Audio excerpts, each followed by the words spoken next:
U.S. President Donald Trump claimed Tuesday that FIFA chief Gianni Infantino would support moving 2026 World Cup games from U.S. cities if security concerns arise. Speaking at the White House, Trump suggested that, in his view, certain cities might not be adequately prepared or safe to host matches, and that Infantino would do it very easily, if asked.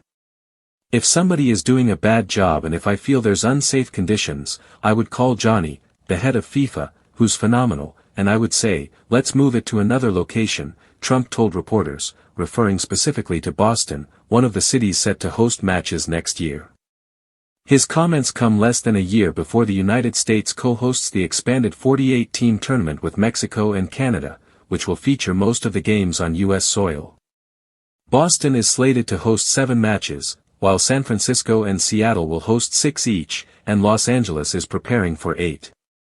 Trump also suggested that a similar approach could apply to the 2028 Los Angeles Olympics, saying, "If I thought LA was not going to be prepared properly, I would move it to another location."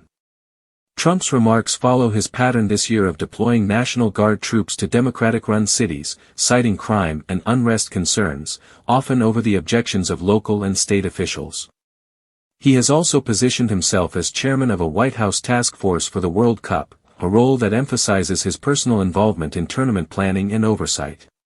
The comments came a day after Trump met Infantino in Egypt at a summit focused on a Gaza ceasefire, where the FIFA chief joined more than 24 world leaders discussing peace in the Middle East.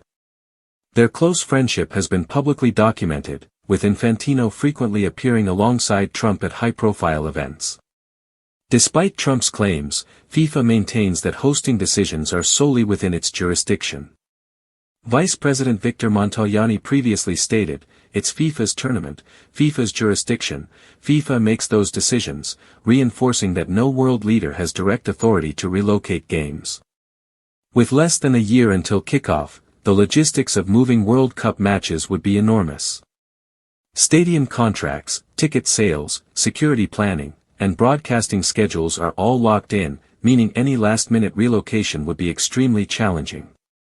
Yet Trump's repeated threats underscore the intersection of politics and global sport, keeping fans, officials, and host cities on edge as preparations continue for what promises to be the largest World Cup in history.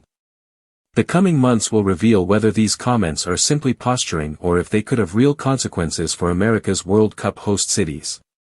Regardless, the spotlight remains on Boston, Los Angeles, and FIFA as the tournament approaches.